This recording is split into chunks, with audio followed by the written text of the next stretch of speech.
할렐루야. 오늘 여러분들과 함께 말씀을 나누는 제목은 내 손에 잡은 단창을 들어입니다. 여러분 손에 뭐 들고 계세요?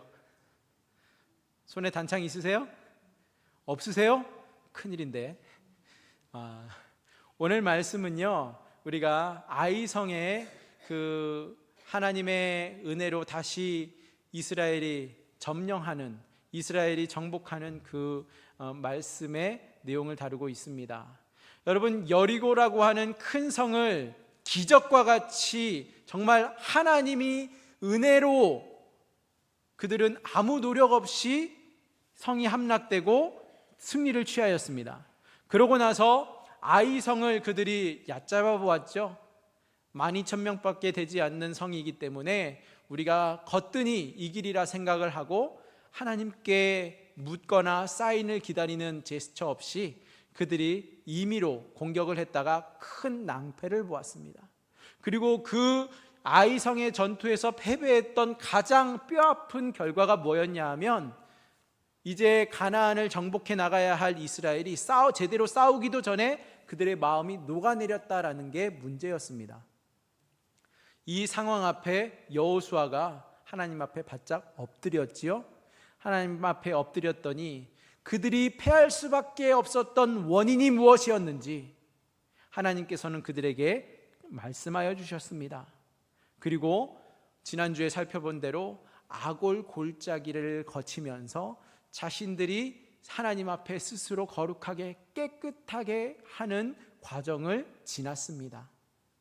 탐심으로 인하여 공동체 전체가 위험에 빠지는 그 아골 골짜기를 지나서 아간이라고 하는 한 사람의 그 죄로 인하여서 괴로움을 겪을 수밖에 없었던 이스라엘에게 이제 하나님께서는 여호수아를 다시 일으켜 세우시는 말씀이 오늘 말씀인데요, 여호수아 8장 말씀을 오늘 우리가 시간상 18절에서 27절까지만 읽었지만 사실 이 앞에 1절부터 17절까지의 내용이 연계되어 있는 말씀입니다.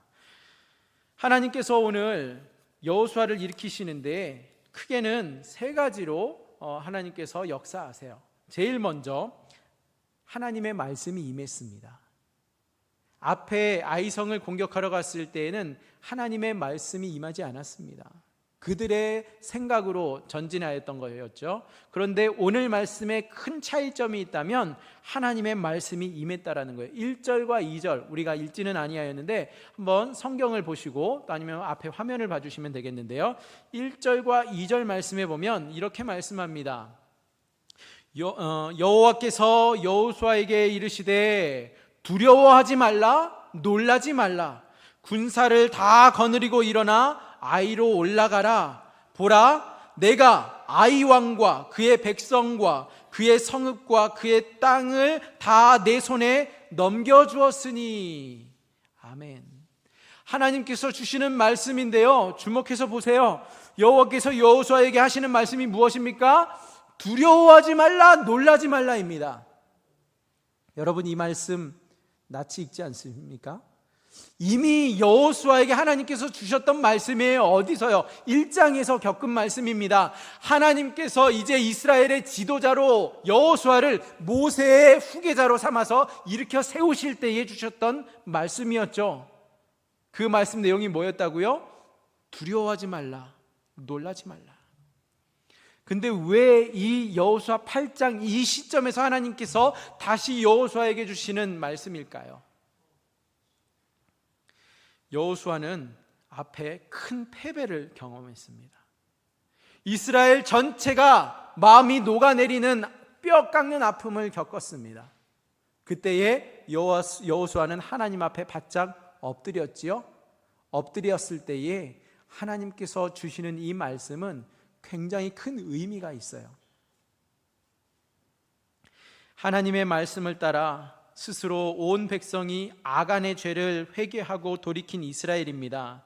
이제 그들과의 그 관계를 하나님께서는 다시 회복시키시면서 하나님께서 여호수아를 처음에 지도자로 삼으실 때 주셨던 그 말씀으로 여호수아를 일으켜 세우시는 겁니다. 여호수아를 다시 회복시키시는 말씀이에요. 여호수아에게 하나님께서 그 마음이 녹아 무너져 내렸던 이스라엘을 다시 그 마음을 추스릴 수 있도록 일으키시는 말씀이라는 겁니다.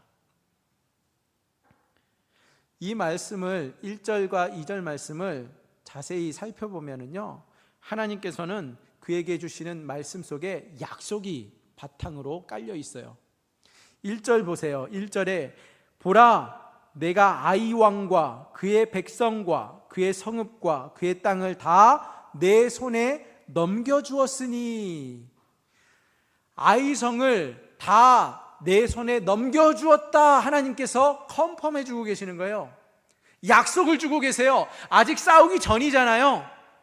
그런데 이미 한번 겪었던 그 싸움의 쓴맛을 보았던 이스라엘인데, 두 번째 전쟁에 나아갈 때는요, 하나님께서 벌써 이미 승리를 확신시켜 주신 겁니다. 확인시켜 주신 거예요. 너희가 싸우러 나가기도 전에 내가 벌써 너희 손에 넘겨주었다 하시는 거예요. 그러면 이 싸움은 싸우나 마나인 거예요. 이긴 싸움인 겁니다. 여러분, 그 스포츠 경기를 보실 때에 이미 경기가 끝난 것을 여러분들 재방송을 가끔 보실 때가 있으신가요? 가끔 스포츠 채널 돌리다 보면은요, 한국의 그 축구의 가장 역사에 남을 2002년 월드컵이 가끔씩 나와요. 그러면 다른 경기는 그냥 지나치는데 그 경기는 또 이렇게 그 채널에 머물러서 보게 됩니다. 그러다 보면 야, 그때 참 저랬지 하면서, 그때 그 순간에 생방송으로 볼 때는 제가 지구 반대편에 있어서 새벽 시간에 일어나서 한국 경기를 찾아보곤 했는데, 막 한인 사회가 한인회 모여가지고서 경기도 보고, 뭐 또 한국인 학교에 가서 경기도 보고 같이 응원하면서 봤던 기억이 있는데, 얼마나 피를 말리는 그러한 경기였는지. 막 저기 공격하면, 상대팀이 공격하면 막 골이 들어갈 것 같은 거예요. 막 안절부절 그렇게 하면서 봤던 기억이 있어요. 한국이 공격하다가 무산되면 막 아쉬워가지고서 그냥 땅을 치면서 저거를 제대로 못하냐 하면서 막 그러면서 봤던 기억이 있는데, 특히 한국과 이탈리아전 16강전 경기는요, 정말 말 그대로 피를 말리는 경기였어요. 전반에 한국이 페널티킥을 얻어가지고서 딱 찼는데 실축한 거예요. 안정환이 찼어요. 실축했어요. 저걸 못 집어넣냐. 그랬는데 아니나 다를까 설상가상 선제골을 먹어요, 이탈리아에게. 그래서 지는 경기였어요. 근데 후반 88분에 경기 종료 2분 남겨놓고 설기현이 극적으로 동점골을 넣어요. 그냥 막 환호성을 외치면서 경기를 봤다가 이제 연장전까지 가가지고서 그 안정환이 이렇게, 기억하십니까? 그 반지 세레모니를 했던 그 극적인 역전골을 넣으면서 한국이 8강으로 올라가죠. 그 짜릿함. 그런데요, 그 경기를 지금 다시 돌려보면, 한국과 이탈리아의 그 경기를 보면은요, 그때 그 생방송으로 봤을 때 그 조마조마한 마음이 하나도 없어요. 그때 똑같은 경기인데 하나도 없어요. 어떻게 될지 뻔히 알고 있거든요. 저렇지, 안정환이 실축할 거 이미 알고 있어요. 실망 안 해요. 이탈리아가 선제골을 넣어요. 실망 안 해요. 왜요? 결국에 끝나기 직전에 동점골 들어갈 걸 알고 있어요. 그리고 후반에 그 연장전에 들어가서는 역전골이 들어가는 것을 이미 알고 있는 거예요. 승리한 경기라는 것을 이미 알고 있는 거예요. 그렇기 때문에 그 조마조마하고 안절부절하는 모습이 전혀 없는 거예요. 왜요? 이긴 싸움이니까, 끝난 경기이니까. 지금 아이성의 전투에 앞서서 하나님께서 이미 결과를 알려주고 계세요. 이스라엘 백성에게 너네가 이제 이렇게 싸워라 말씀을 하시고 지시를 주시는데, 그에 앞서서 한 가지 약속을 주시는 게 뭡니까? 아이성을 이미 내 손에 넘겨주었다라는 거예요. 싸우나 마나인 전쟁이다입니다. 너희가 가서 싸우되 취하기만 하면 되는 거예요. 여러분, 여러분들의 지난 한 주간의 삶은 어떠했습니까? 정말 치열하게 싸우면서 살아오지 않으셨습니까? 정말 누구에게 말 못할 그러한 사연들을 다 하나씩 품고 계시지 않으십니까? 그런데 그 치열한 싸움의 결과가 정말 죽을 것만 같은 그러한 고비를 넘기는 그 가운데서도 하나님의 말씀, 그 하나님의 약속을 우리가 붙들기만 하면 되는 겁니다.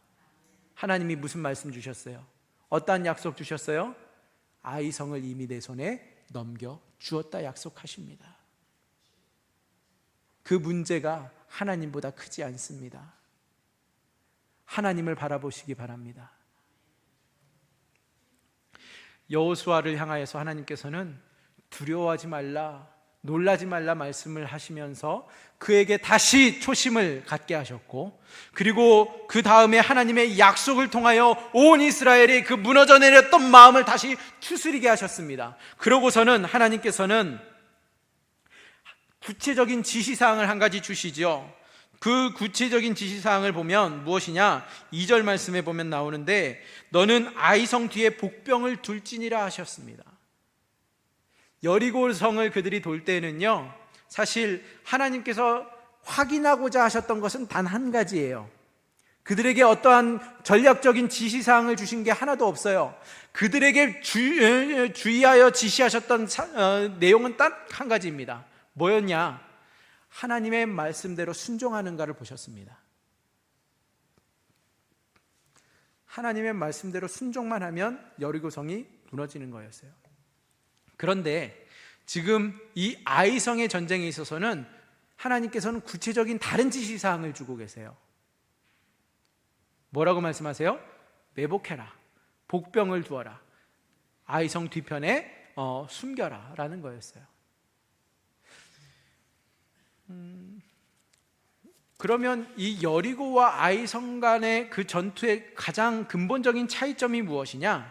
이 아이성의 전투는요, 유인계를 활용해서 전투를 치르게 하시는데, 물론 하나님께서 구체적인 전투 방법을 지시해 주시기는 하셨지만, 이 앞에 여리고와는 다르게 이들이 먼저 스스로 준비하며 감당해야 할 몫이 있었다라는 거예요. 앞에 하나님께서 전쟁을 주관하신다, 승리는 하나님께서 주신다라는 것을 확인시켜 주신 하나님이시라면, 이제 이 아이성을 취하는 데 있어서는요, 우리 이스라엘 백성이 우리가 먼저 준비하고 우리가 감당해야 할 몫이 따로 있다라는 것을 하나님께서는 가르쳐 주시고 계신다라는 겁니다. 그래서 우리 이스라엘 백성의 역할과 참여가 더욱 필요한 전투 방식을 하나님께서는 그들에게 명하신 겁니다. 이 역시 우리가 하나님을 알아가는 과정 속에 초반에는 정말 하나님께서 우리의 그 연약한 믿음을 너무나도 잘 아시기 때문에 막 즉각적으로 우리를 편애하시는 것처럼 우리에게 기도를 응답해 주시고 일들이 잘 풀려나가는 것들을 맛보잖아요. 그런데 어떻습니까? 시간이 지나며 우리의 믿음이 더 성숙한 단계로 나아가야 되는 그 시점에 가면 즉각적으로 마음에 품기만 해도 막 기도가 응답되던 그 시절과는 다르게 정말 하나님 나를 기억하시는 걸까 싶을 정도로 어려운 시간들을 지나게 하십니다. 그 고난의 시간을 겪으면서 도리어 내 믿음이 더 단단해지게 하시는 연단의 시간을 우리가 지나가는 것을 경험하게 되죠. 젖을 먹던 단계에서 이유식으로 넘어가고, 이유식을 먹다가 그 단계에서 우리가 조금 더 성숙되어지면 더 단단한 음식을 먹을 수 있는 그 분량까지 우리를 올라가게 하시는 하나님의 그 방법을 볼 수 있습니다. 지금 이스라엘에게 전투를 치르는 데 있어서 마찬가지로 여리고성을 통하여 하나님께서 전적으로 승리를 주신다라는 것을 경험케 하신 하나님께서는 이제 이들이 스스로 준비하며 감당해야 할 몫을 가르쳐주고 계시면서 그들이 전투에 준비하게 하시는데, 오늘 말씀 4절에 보시면 스스로 준비하라 말씀하시는 것을 볼 수 있어요. 이에 여호수아가 일어나서 군사와 함께 아이로 올라가려 하여 용사 3만 명을 뽑아 밤에 보내며 그들에게 명령하여 이르되, 너희는 성읍 뒤로 가서 성읍을 향하여 매복하되 그 성읍에서 너무 멀리하지 말고 다 스스로 준비하라. 뭐라고 말씀하세요? 스스로 다 준비하라. 군사들이 지금 매복하는데 이전에 첫 전투에는 3,000명이 올라갔어요. 그런데 지금 두 번째 공격에는 3만 명이 매복합니다. 그 아이성의 인구를 압도하는 그 숫자가 그 뒤에 숨어서 매복하고 있어요. 그리고 다음날 아침에 여호수아는 5,000명의 군사를 마치 본대인 것처럼 자신이 가장 맨 앞에 앞장서서 그들을 유인하는 그러한 전략을 사용합니다. 앞에 이스라엘이 아이성과의 전투에서 패배했던 가장 근본적인 원인은 교만이었어요. 여리고성을 함락시켰던 이들이 아이성쯤이야 생각하고 우습게 여겼다가 망했습니다. 그런데 아이성 사람들이 똑같은 실수를 범하고 있어요. 앞에 3,000명이 쳐들어왔다가 그들이 힘 한번 제대로 써보지 못하고 패하자 두 번째 5,000명이 올라왔는데도 아이성 사람들이 자신감이 넘쳐났습니다. 그래서 성을 열어놓고 비워두고서 다 추격하기에 나섰던 것이죠. 이쯤에서 아이성 사람들이 제대로 된 전략가 한 명이 없었나 싶은 생각이 드는 게 뭐냐면, 사실 아이성은 성을 지키기만 하면 되는 거예요. 굳이 적극적으로 공격 나설 필요가 없는 겁니다. 성을 지키기만 하면 안전한 건데, 성을 두고서 나와서 이스라엘을 추격하는 그 모습을 보면 이 사람들이 왜 그랬을까 하는 생각이 드는데, 그 답은 이 아이성과 여리고 간에 있는 그 지면을 보면, 그 지형을 살펴보면 알 수 있어요. 여리고는요 평야예요. 평야인데 그냥 평야가 아니라 해발 250m 밑에 있는 마치 사막 가운데 오아시스와 같은 물이 쉽게 얻을 수 있는 그러한 곳입니다. 그런데 그 해발 250m에서 아이성을 치기 위해서 올라가려고 하면은요, 아이성은 해발 1000m에 있는 고산지대입니다. 250m, 해발 250m 밑에서 마이너스 250에서 1000m까지 올라가야 하는 1054m가 아이성인데 엄청난 체력이 소모되는 그러한 일이에요. 이스라엘이 5,000명이라는 그 군대가 해발 1000m까지 오르려면 제대로 한번 싸워보기도 전에 이미 숨이 여기까지 올라온 거예요. 헉헉 하면서 올라왔는데 적들이 와가지고서 위에서 밑으로 공격을 하니 얼마나 싸우기 힘들겠어요. 그래서 이 아이성 사람들이 얼마든지 우리가 승산 있다, 저들 우리가 단번에 나가서 또 무찌르자 하는 계산으로 성을 열어놓고 비워두고서 추격했던 것입니다. 그런데 이 유인작전이 성공을 하죠. 그들이 광야로 향하여서 도망하다가 위에 매복했던 이들이 이제 매복했던 자리에서 나와서 아이성을 차지하고 불태워서 연기가 하늘에 올라갑니다. 그때에 여호수아가 오늘 말씀 속에서 했던 일이 뭡니까? 딱 손을 들어서 단창을 들고 어디를 가리켜요? 아이성을 가리킵니다. 아이성을 가리키니까 18절 말씀에 아이성을 가리키니까 이제 전세가 역전되는 거죠. 도망하던 이들이 돌아서서 도리어 공격을 시작하고 밑에 있던 이들과 위에서 내려오면서 협공하는 이들로 인하여서 아이성 사람들이 완전히 포위되고 마는 것입니다. 첫 전투에서의 승리의 도취에서 교만해졌던 아이성 백성들도 이스라엘 백성들의 유인계에 모든 사람들이 성을 버리고 뒤따르는 실수를 저지르고 만 것입니다. 하나님의 백성이 교만해지면은 하나님의 뜻을 구하지 아니하고 기도하지 아니하고 결국에는 망하는 것을 보게 됩니다. 첫 전투에 패했던 원인도 그들이 하나님께 기도하지 않았기 때문이에요. 하나님께 묻지 않았기 때문이었어요. 그런데 아이성 백성들도 똑같은 실수를 담습합니다. 교만해졌습니다. 잠언 16장 18절 말씀은 우리에게 이렇게 말씀합니다. 교만은 패망의 선봉이요 거만한 마음은 넘어짐의 앞잡이니라. 교만하면은요 망할 수밖에 없어요. 근데 교만한 사람의 가장 두드러지는 특징이 무엇인지 아십니까? 기도하지 않는다는 거예요. 나 스스로 해결할 수 있다라는 자신감 때문에, 하나님 없어도 내가 할 수 있다라는 생각 때문에 교만한 사람은 기도를 하지 않습니다. 그렇다면 이 시점에 지금 18절 말씀처럼 여호수아가 손에 든 창을 아이성을 향해 가리키고 들고 있는데, 그 든 창이, 여호수아의 손에 있는 그 창이 무엇인지 우리가 생각해 볼 필요가 있습니다.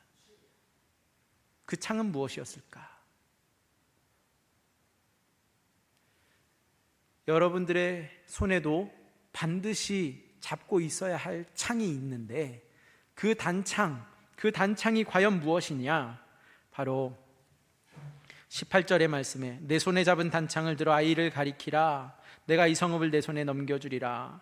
19절에도 그의 손을 드는 순간에 복병들이 다, 즉 준비된 용사들이 다 일어서지어 이 아이성이 함락되는 순간을 보게 됩니다. 그러면서 26절 아이 주민들을 진멸하여 바치기까지 여호수아가 단창을 잡아 든 손을 거두지 아니하였다라고 말하고 있는데, 여러분 이 말씀을 볼 때에 어떠한 장면이 떠오르십니까?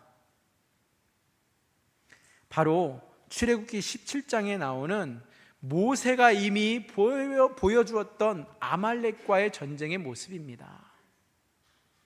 여러분 기억하시나요? 출애굽기 17장 9절에 모세가 여호수아에게 이르되 우리를 위하여 사람들을 택하여 나가서 아말렉과 싸우라. 내일 내가 하나님의 지팡이를 손에 잡고 산 꼭대기에 서리라. 모세는요 지팡이를 들었다고 했어요. 그리고서 12절에 보니까 하반절에 아론과 훌이 한 사람은 이쪽에서 한 사람은 저쪽에서 모세의 손을 붙들어 올렸더니 그 손이 해가 지도록 내려오지 아니한지라. 모세가 지금 손에 지팡이를 들고서 이 아말렉과의 전투에서 산 꼭대기에서 이러고 있는데, 손이 피곤해서 내려가면 이스라엘이 지고 손을 올리면 여호수아가 앞장서 싸우고 있는 전쟁에서 이기는 겁니다. 그것을 보았던 아론과 훌이 양쪽에서 모세의 손을 붙잡고서 하루 종일 전쟁이 끝날 때까지 손이 내려오지 않게 붙잡았다라는 거예요. 오늘 말씀에서 여호수아가 단창을 손에 들고 아이성을 완전히 진멸할 때까지 손을 내리지 아니하였던 것 같지요. 그러면서 출애굽기 17장 14절에 무슨 말씀이 있냐면, 여호와께서 모세에게 이르시되 이것을 책에 기록하여 기념하게 하고 여호수아의 귀에 외워 들리라. 여호수아의 귀에 외워 들리라. 내가 아말렉을 없이 하여 천하에서 기억도 못하게 하리라. 하나님께서 대신 싸워주시는 전쟁에 그 여호수아가 앞장서서 아말렉과 싸웠던 장본인이지만, 하나님께서는 지금 모세에게 명하시기를 이것을 기록해서 후대에게 남기라 하시면서 특별히 지시사항을 내리시는 것이 뭐냐? 여호수아의 귀에 외워 들리라는 거예요. 여호수아에게 가르치라는 거예요. 여호수아에게 기억하게 하라는 겁니다. 귀에 딱지가 박힐 정도로 여호수아가 그것을 잊어버리지 말게 하라는 겁니다. 그래서 여호수아는 지금 그의 손에 단창을 들고 아이성을 가리키고 이 전투가 끝날 때까지 손을 내리지 않는 겁니다. 그러면 모세의 손에 들려있던 지팡이나 지금 여호수아의 손에 잡혀있는 그 단창은 무슨 의미일까? 무엇일까? 이게 중요하죠. 내 손에 붙들고 있어야 되는 단창은 다름 아닌 하나님을 의지하는 기도입니다. 이 단창은, 내가 놓지 말아야 할 이 단창은 바로 기도의 손이라는 거예요. 내가 모아야 할 기도의 손. 하나님의 힘을 의지하는 고백이라는 겁니다. 하나님의 전쟁입니다 라는 것을 선포하는 것이 손에 붙들린 단창이에요. 단창을 든 손은 다름 아닌 믿음의 손입니다. 하나님의 때를 기다렸다가 하나님의 지시 아래 완벽한 승리를 맛보는 순간이 내가 단창을 손에 들고 있는 순간입니다. 여호수아는 이 전투가 계속되는 동안 단 한순간도 그의 손을 내리지 않았습니다. 하나님이 여호수아에게 단창을 들어 아이를 가리키라고 했을 때 여호수아는 전쟁이 끝날 때까지 단창을 잡고 아이를 가리키고 있었다라는 거죠. 그래서 26절에 이렇게 말씀합니다. 아이 주민들을 진멸하여 바치기까지 여호수아가 단창을 잡아 든 손을 거두지 아니하였고. 여러분들의 손에는 단창이 들려 있습니까? 여러분, 지금 우리 장흥교회는 그 어느 때보다 기도해야 하는 시간을 맞이하였습니다. 오후 예배를 다시 시작한다고 하는 것은요, 사탄이 가만히 지켜보고 있을 수 있는 일이 아니에요. 없던 예배가 다시 생긴다는데 비상상태입니다. 그러니 얼마나 많은 방해가 있겠습니까? 오늘도 예배 시작하는데 멀쩡히 켜져 있던 프로젝터가 꺼지지 않았습니까? 그래서 시스템을 다시 껐다가 켜야 이게 다시 켜지는 그러한 상황이었어요. 예배의 방해가 한두 가지가 아닙니다. 이뿐만이겠습니까? 우리의 일주일의 삶 속에 우리를 호시탐탐 노리고 있다가 마치 우는 사자처럼 덤벼들려고 사탄은 계속해서 우리를 노리고 있다라는 거예요. 경계해야만 합니다. 어떻게 해야 돼요? 기도해야 돼요. 기도를 쉬는 죄를 범치 말아야 합니다. 기도의 자리에 우리가 계속해서 더 우리가 모이기에 힘쓰고 지켜야 한다는 말씀이에요. 왜 사탄이 그렇게 긴장하고 있는지 아세요? 예배가 살아나면은요, 사탄의 계략이 다 수포로 돌아가기 때문이에요. 예배가 살아나고 우리가 예배자로 바로 서게 되면 주일의 예배뿐만이 아니라 우리의 일상의 예배가 회복되는 것이기 때문에 그것을 애초에 막으려고 하는 겁니다. 이 전투에 있다라는 것을 우리가 인지하지 못하고 있어요. 그렇기 때문에 우리는 이 전투에 우리가 놓지 말아야 할 것이 있어요. 기도의 손입니다. 여호수아의 손에 붙들려 있던 그 단창을 우리가 들고서 아이성을 향하여, 적을 향하여서 계속 들고 있어야 된다라는 거예요. 기도의 손을 놓지 말아야 된다는 거예요. 내리면 안 된다라는 거예요. 요새 기도 생활 좀 소홀해지셨습니까? 다시 회복하시기 바랍니다. 우리의 예배의 그 준비와 기대가 조금씩은 사그러들었습니까? 다시 회복할 수 있기를 바랍니다. 하나님께서 여호수아에게 말씀하셨어요. 두려워하지 말라고.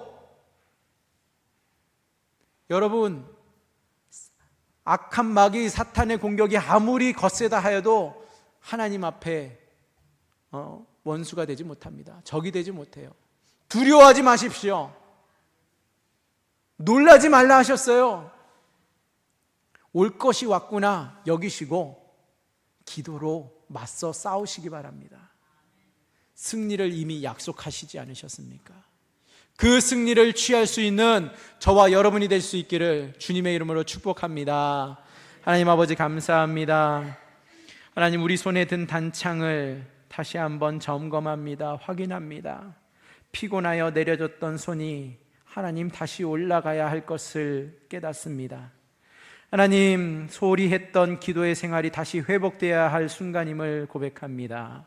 하나님, 마음이 녹아내렸던 적의 공격 앞에, 유혹 앞에 맥없이 쓰러졌던 우리를 다시 일으켜 세워주시고 두려워하지 말라, 놀라지 말라 주시는 말씀으로 하나님, 우리가 다시 일어서게 하여 주시고, 하나님, 이제 다시 기도의 자리에 나아올 수 있도록 우리의 발걸음을 재촉하시고 인도하여 주시옵소서. 하나님, 기도의 단을 쌓는 일에 게을리하지 말게 하여 주시고, 하나님, 예배의 자리를 사모하는 마음으로 준비하게 하시고, 예배자로 주일만이 아니라 하나님 매일매일 일상이 하나님께 드려지는 예배로 하나님, 우리가 하나님 앞에서 회복되는 역사가 일어나게 하여 주시옵소서. 하나님, 그 어느 때보다 장흥교회가 하나님 기도해야 할 때임을 고백합니다. 하나님, 우리 온 교회 성도들이 한 마음 되어 하나님 앞에 기도하는 자리로 나올 때에 하나님, 우리 교회가 하나님의 놀라우신 승리를 맛보게 하여 주시옵소서. 감사하며 예수님의 이름으로 기도합니다. 아멘. 우리 결단하며 찬양합시다. 오직 믿음으로.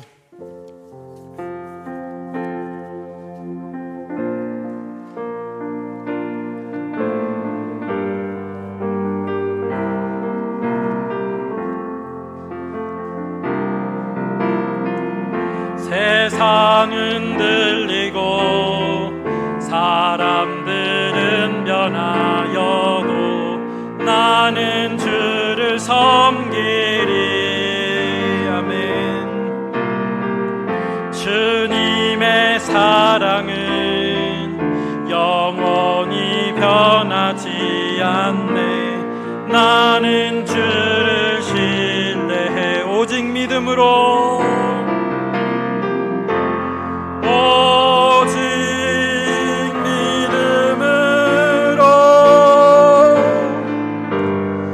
믿음으로 내가 살리라. 오직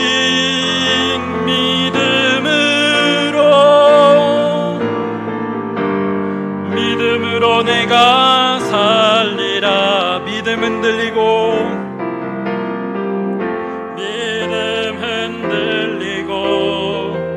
사람들 주를 떠나도 나는 주를 섬기리. 아멘.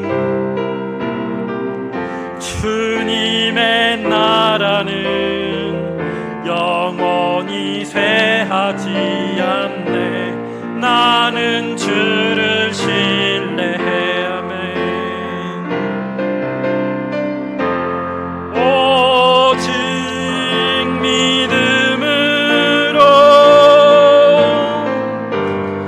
믿음으로 내가 살리라. 오직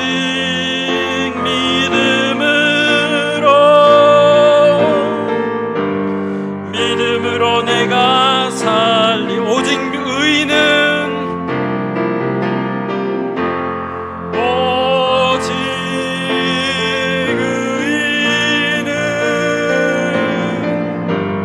믿음으로 내가 살리라. 오직 의인은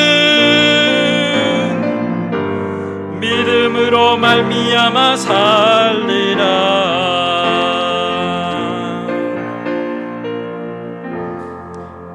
지금은 우리 주 예수 그리스도의 은혜와 하나님 아버지의 그 크신 사랑과 성령의 교제 교통 충만케 하시는 역사가 내 손에 든 창을 이제는 번쩍 들어 올리며 하나님의 말씀에 순종하며 귀 기울이며 두려워 말라 놀라지 말라 하는 말씀 힘입어 이미 우리에게 약속하신 승리 붙들고 기도의 자리로 우리의 발걸음을 재촉하며 우리의 일상 속에 주님을 오로지 의지하며 살아가기로 결단하고 하나님께 기도하는 주의 모든 자녀들과 우리 장흥 권속들 위해 한 주간의 삶과 우리 한국교회와 우리 자녀들 위해 다음 세대 위해 지금으로부터 영원히 함께 계실지어다. 아멘.